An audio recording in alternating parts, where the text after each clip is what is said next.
allow me to go from, no, I don't, oh yes, there we go. So good morning, everyone. My name's Katie Eastaugh, and I've been invited to talk to you today about the cart shed's response to the COVID crisis and how our business turnaround won us the Accomplishments in Adaptability Award last summer or early autumn, which led to us being given the accolade of UK Business Hero 2020. The Cart Shed is a charity based in North Herefordshire that uses woodland occupational therapy and greenwood craft to enable individuals to address any emotional imbalance they may be experiencing. Before the pandemic, we had around 60 volunteers. We've got around 40 at the moment who are actively supporting us. And in normal times, they would be cooks, drivers, tutors, and site maintenance support. We provide tailored therapeutic support in a woodland setting, helping those experiencing an imbalance in their lives to heal, learn new skills, find friendship and a future. Our aim is to enable individuals to learn how to manage their own mental and physical health and well-being in a sustainable way. We're a natural solution, a Herefordshire answer to meeting the needs of the county's rural dispersed communities and urban populations by creatively using its natural resource. We work with adults and young people, members of the armed forces, veterans, ex-police officers, paramedics, teachers, medical staff, factory workers, carers, the unemployed, young people and children. The youngest at the moment is 15 and the oldest 88. We work in partnership with a wide range of community initiatives and organisations, local businesses, schools and Herefordshire Council. We became signatories to the Armed Forces Community Covenant in 2014, and in 2017, the charity was awarded the Queen's Award for voluntary service. Mental health affects us all, and poor mental health will affect all of us at some time in our lives, whether through the death of a loved one, the stress of moving to a new house, concerns about our employment, or a global pandemic. We are open year-round, whatever the weather. We take shelter under the canopy of the trees from the driving rain or scorching heat of the sun. We celebrate and experience the seasons as they turn and turn about. We experience the spectacular, the challenging, the mundane, and the mud. Or at least we did, until, like everyone else, we found ourselves facing an unprecedented and unknown virus. I thought this looked... Our primary concern in March was our client group. We support approximately 80 individuals a week and are often seen as their lifeline. What on earth could we do to support them during lockdown and an unknown period of isolation with, at that point, no funding streams to support what we do? We wrote initially to every participant explaining we would be in weekly contact, initially by phone or email. We asked every appropriate volunteer to become a telephone buddy and to call participants. So as well as formal contact from the Cart Shed team, there was also the prospect of an informal weekly chat, so no one felt alone or abandoned. And then other volunteers stepped forward to pick up prescriptions, walk dogs, go to the shop and so forth.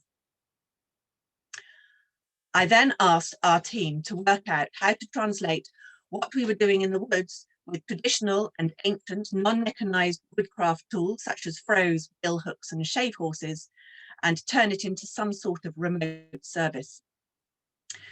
The response was actually quite surprising, with some finding the challenge daunting and they faltered, whilst others rose to the challenge and pulled the rest of the team along with them.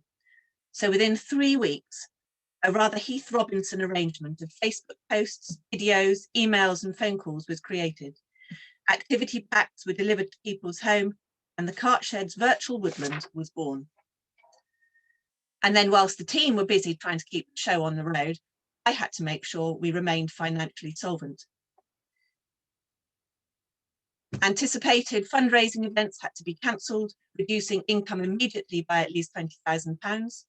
Contracts to deliver services were suspended, whilst those higher up the decision chain decided what, if anything, would be allowed, cutting yet further our funding. All staff had immediate 20% pay cut, and then I began the challenge of applying for every grant I could find, no matter the size. If we met their target criteria, I asked for funds. And there were funds I applied for that I soon forgot that I'd ever submitted, and only remembered once I heard the outcome. So I'm sure that was a common experience with many at the time, and it was indeed a manic time. After a few weeks, it became apparent that the online courses were a hit. Participants who were reluctant to use digital platforms started to engage, and people who hadn't been able to get into the woods because of geography or physical health could suddenly join us. Mindful Sculpture and Grow Your Own Salad Bowl were the two first courses we ran. And these pictures here show you that some of the materials being gathered together and delivered, and as you can see, late into the night as well. So now I had a product I wanted to develop, an audience who wanted more, a team to deliver. All I needed was the funding. I was very fortunate to win a National Lottery COVID Recovery Grant Fund in the summer to develop our virtual woodland.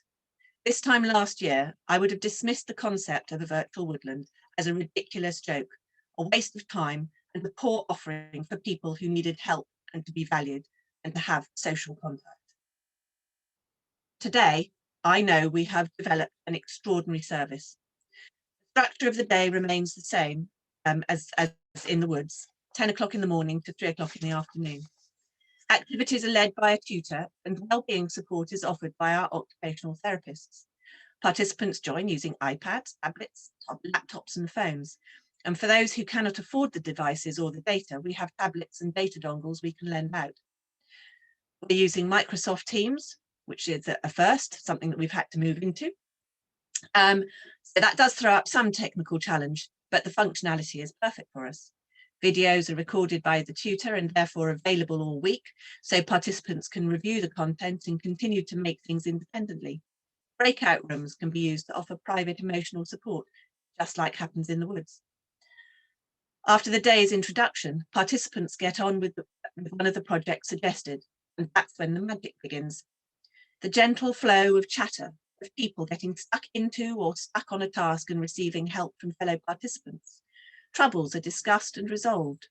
There are regular formal breaks to encourage everyone to have a quick walk, a drink and something to eat. And then during these breaks, we play a recording of one of the cart shed's fires, crackling away, giving those who are used to being in the woods the sense that they're still there. Feedback has been extraordinary.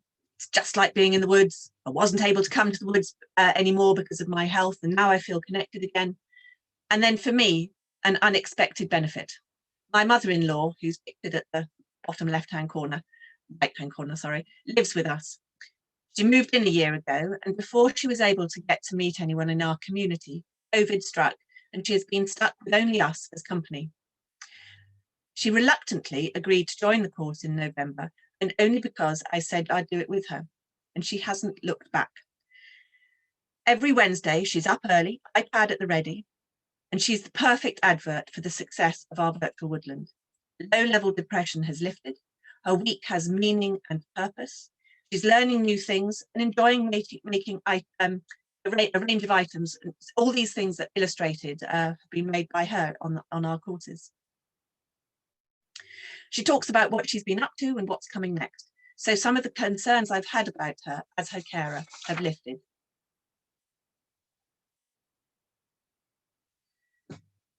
Although our traditional woodland service has been available to anyone in Herefordshire, and occasionally to those living across our borders, transport is always a challenge. As a result, it's difficult for many people to physically get to us. Now, our reach is truly county-wide. In the last 3 weeks, 140 activity packs full of course materials and tools have been compiled and delivered across Herefordshire, ensuring the mental health of those we support is maintained. And these packs are going to young people as well as adults. Our virtual woodland is not a replacement for or cheaper than our traditional woodland therapeutic activities. It's a new service, a service that we're going to keep, which will allow us greater flexibility and opportunity to support adults and young people in Herefordshire experiencing poor mental health. 2020 was a difficult year. 21 possibly more so, as funding we need to continue our work is likely to be ever more challenging to obtain. We continue to try to innovate. Another idea born during the pandemic was our virtual fundraiser, The Big Sleep In, where we encourage people to get sponsorship to sleep in unusual places. It too will become an opportunity for all ages to do something together for fun, to encourage emotional resilience and to raise money during Mental Health Week in May. As to the future, we hope we'll be back in the woods soon, enjoying the joys of birdsong and bluebells. However, I hope you agree that the cart shed's virtual woodland has been a silver lining shining out from behind the very dark clouds. If you've got any questions, I'd be happy to answer them. Thank you, Katie. That was really inspirational. And you can see why you won that award back in September. So thank you for sharing your story. Does anyone have any questions for Katie?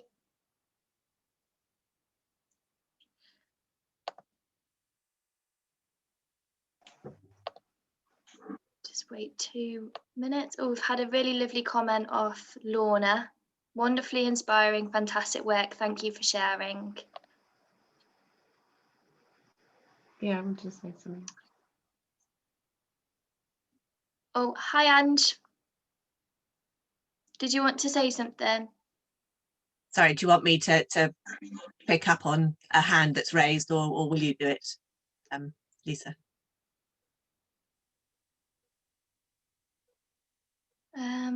Let's ask Beth.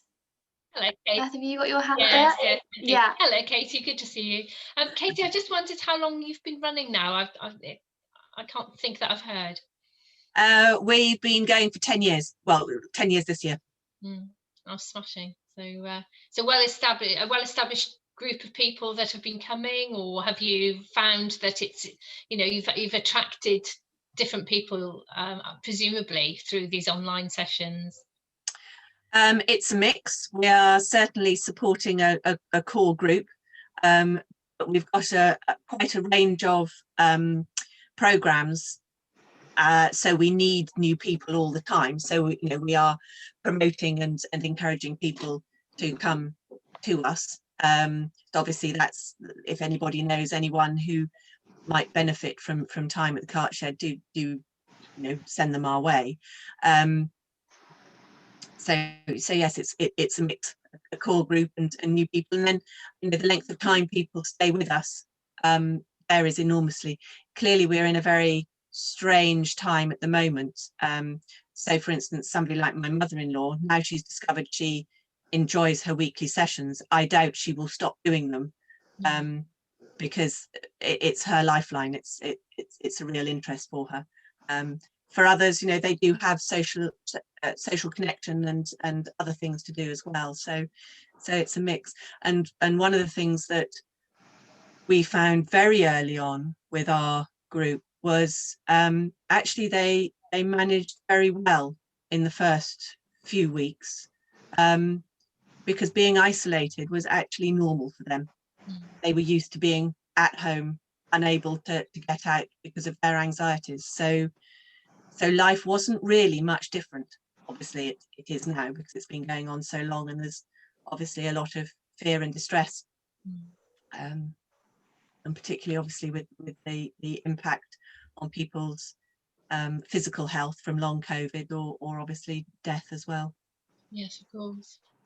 Have you made contact with Enmite, Katie? Because they're looking for community partners. Yeleni, Nikki and I met with Samantha Lewis the other day to talk about how we can help each other, and she's really keen to set lots of support systems up for the new students, so that could be helpful. Yeah, not specifically, no. So I'll endeavour to get in touch. I mean, if you could send me an email address for her, that would be really yes great. Of course, yeah. Okay, thank you. Okay, great. Thank you both. And have you got your hand up? Do you want to ask? Hi Katie, we've met from Eli. Well done for everything you've done. I remember our meeting at Eastaugh, I think back in February last year. We were all sort of very worried about the prospect of COVID coming into Herefordshire and the impact that would have on all our charities. And that was quite a worrying time then, wasn't it? Because we didn't know what to expect, how to change and what to do. And I think you've adapted extremely well for the constraints you have of your clients coming out to the woodlands, and it's just remarkable. So well done to you all. I was going to say about joining forces with Enmite for Herefordshire, because that it's a really new university type come in, and with lots of potential for everybody to join with them, which is going to be remarkable. But I'm just going to say to you, were you successful with all your funding applications, or was it just particularly larger funding opportunities, or was it some smaller chats, some smaller funders that may have supported you, or did you have a ream of support across the board? I went for everything. So the smallest grant was about £200. Yeah. And the largest was 93,000. Wow. And not all was successful, but I'll ignore those. I had one bizarre experience. So I applied to Mind for funding and was turned down. And then in November, I think it was, I got an email out of the blue to say that they'd been given some more money. They'd reviewed their applications of the summer and would like to offer me some money to develop a virtual woodland. And I said, well, thank you very much, but actually I've been funded to do that. And then cheekily said, any chance I could use it for anything else? And amazingly, they said yes. So, wow. We've been able to continue our Young Cart Shed programme. So it's worth being cheeky as well. Yeah. But, Hereford Community Foundation, they were very quick off the block. We've had some of the sort of the business support grants. It's yes, I haven't been proud. I've asked anyone and everyone who'd listened to me. Yeah. I think that's most important for charities at this minute. Just try whatever you can, and just to keep your profile there, and just keep networking. And I think the virtual Zooms have given us that opportunity, and I think more freely as well, because some people don't like talking, but I find sometimes I've been speaking to other people that sitting behind the computer is bringing them all out of being able to sort of say more as well. And I'm particularly interested about your mother-in-law as well. So I live with my mother and my Down syndrome sister, so I'm going to join and see what we can do for them to give them something to do as well at home. Yeah, they do. I mean, it's I knew we had to do something, because we have to be seen to do something because we get public funding and so forth, but I didn't for a minute think it would be the success it has been. And that's just one example of and how it's impacted me and my family. It was quite a millstone's not a very generous thing to say about your mother-in-law, but that concern when you're worried about your family. I'm homeschooling 2 children. I've got a 12 and a 14-year-old. My mother was living with us as well, and very sadly she died on Christmas Eve. So there's been a huge amount that we've been experiencing just as a family. It's not easy for anybody. So the fact that that's been a success for her, I would recommend it to any of you who've got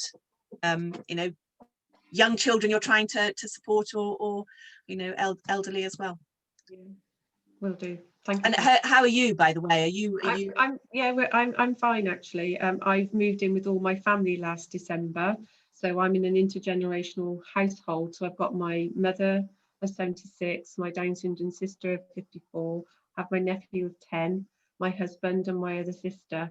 So yeah, it's thankfully it was a golden star. I think that being all together has really helped us bond further, but support each other through this crucial time, because I think my mother would have really struggled not living with us, with my sister. So it happened for a reason. That was the reason, I believe. And knowing the charity is doing okay, we just got to keep above water and just keep doing what we're doing. And yeah, So thank you, Katie, but well done, well done.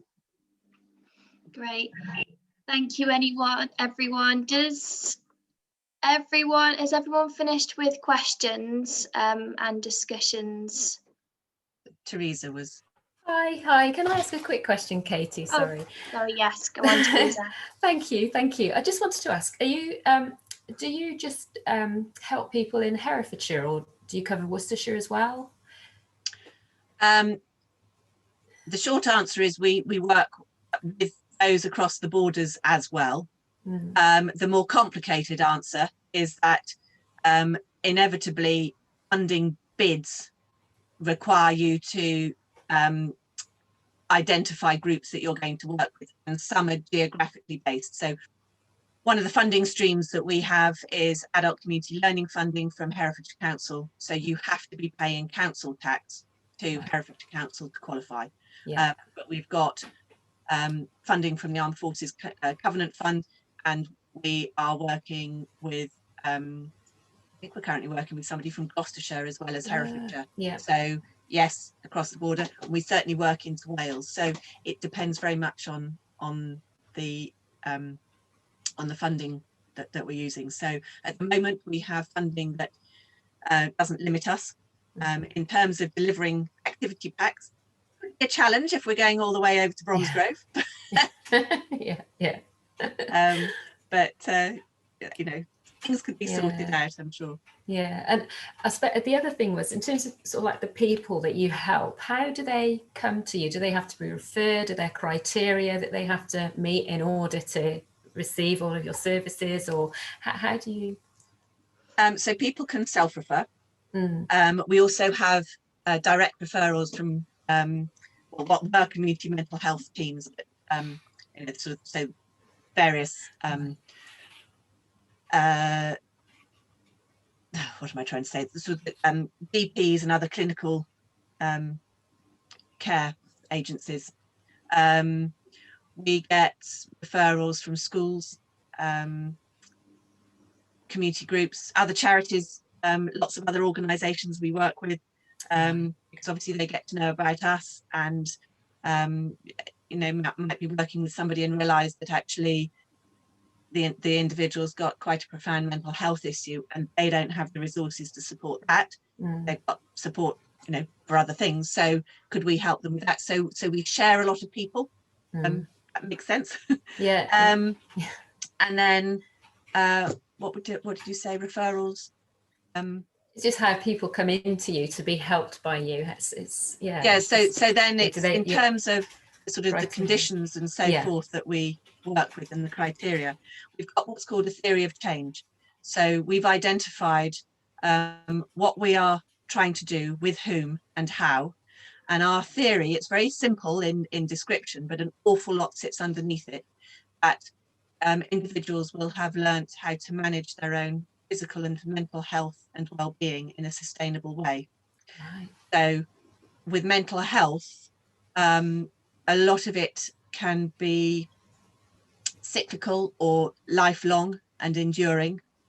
And if you're told you're never going to get better, that's very depressing and disheartening.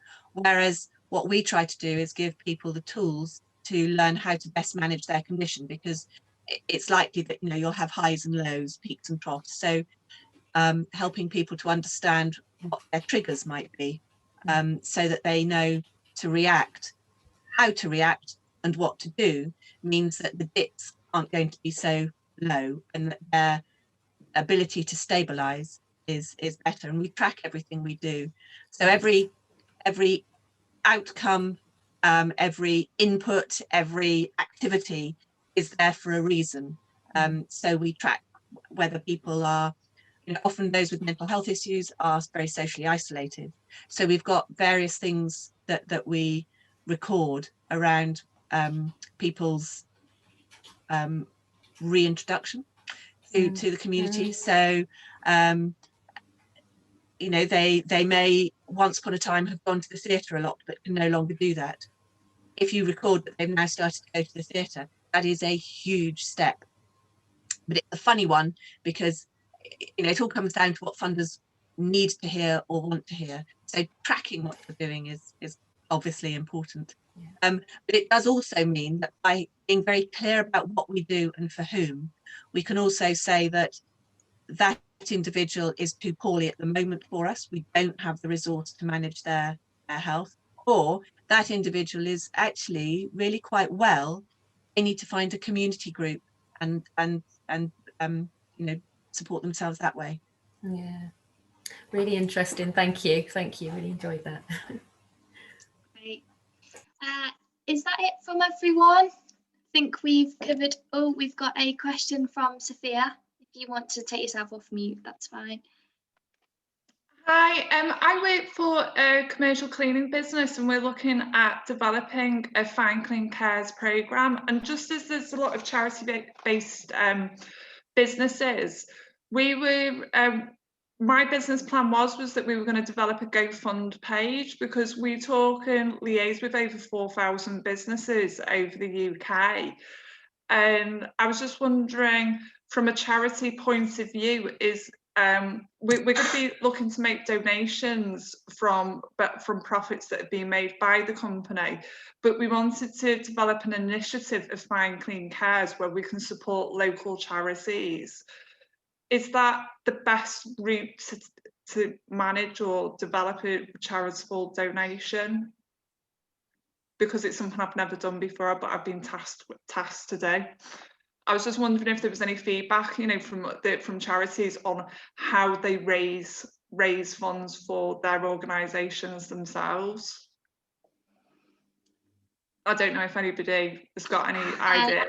Sally? Yeah, I think it depends, Sophie. I think from my point of view, we always look for synergy with a corporate partner specifically. So it could be that we have, you might have had somebody that used our service, or we might be based in the same location as a general rule. As a business, you need to sort of consider how you want to donate to the organisation. Is it going to be a percentage of your profits? Or another example is e-commerce. So we've had corporate partners who will sell items on their website and then ask their customers to donate a pound or a percentage or whatever. So there's loads of different ways that your organisation could raise money to then give out to organisations. It might be that you partner with one for a period of time. So you partner with them for a year, or you might pick a different one each month. Something that is nice for your audience is actually ask your audience who they want you to support. So yeah. Say, for example, you're covering Worcestershire. If you've got a social media platform, maybe you pick 2 or 3 organisations and then public poll. So you'll see what resonates best with your clientele. So again, it's another good way that you're bringing people together. I mean, that's just a few very loose suggestions. You know, then there's sort of payroll giving, there's sponsorship, there's so many things that you can do as a business, but it might be that you start with, what do your customers want, who do they resonate with, you know. So we as a business, we want to engage more with the community and, you know, support charitable causes. So I was just, what the thought process was that because our cleaning partners want to get involved and our cleaning operatives want to get involved, is to bring it into one hub. And I was looking at GoFund, you know, like the GoFundMe page, you know, GoFundMe pages, you know, like where to financially put it all together. I was just wondering if there was any suggestions on what the best platform is to do that. I think the most common is giving. People, just giving is probably the easiest platform because everybody trusts it. Most people have used it. So you'd probably be better off picking a charity and saying, this is our page, if you want to donate or channel your activities through it, because it's very visible as well. People trust it. So they can see that when that donation has been made, they can see it on that platform immediately. No, that's a good idea. It's just because we've actually got an e-commerce store as well, so we're looking to, you know, make donations via our e-commerce store. So that's it. I really appreciate that. Thank you. And another thought, because obviously depending on the amount that you raise, and Sally's suggestion of either identifying one charity for the year or one a month, is administratively much easier for you, because you know, you need to be mindful that if you say, we've got a fund, the likes of me are going to come straight in and ask you for some money, and that's going to take a lot of management. So so either that's sort of identifying who you want to support, or if you think, actually, I want to support Herefordshire and Worcestershire, I'm going to go to their community foundations and say, this is a fund, and please put it into your general fund, so that I know that you are identifying the priority areas in those particular communities, and the funding will go that way. So you could partner up with an agency that is delivering on, you know, really delivering on the ground. So something like the Hereford Community Foundation, as soon as the flooding hit last year, they put up a you know, a Just Giving page to support those who you know, were caught up with the flooding. They've supported food banks. They were the first organisation to support us. Within about 24 hours, 36 hours, I'd had a response and around £5,000 from them, which was huge. So, you know, it's, and I suppose the one thing that the pandemic has shown us is that things can change very, very